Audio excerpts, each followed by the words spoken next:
Gagawa tayo ng kamaron rebusado. Ito na yung hipon, nalinis ko na at biniyak. Lagyan lang natin ng konting harina.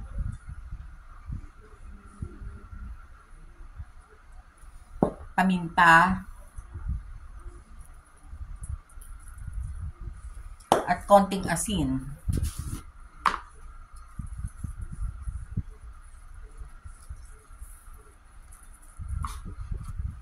Haluin lang natin.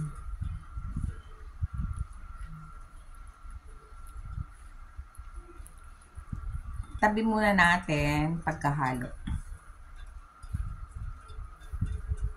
Tatabi muna natin. Ito yung pinaka-butter niya.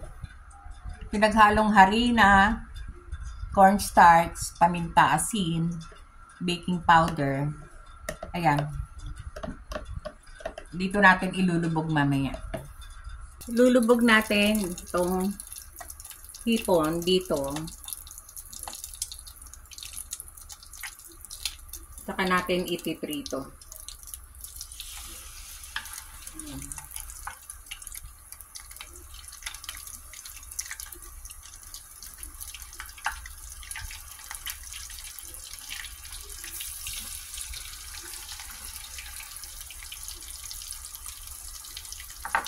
Pagkaraan, prituhin, patuloyin muna natin sa daan.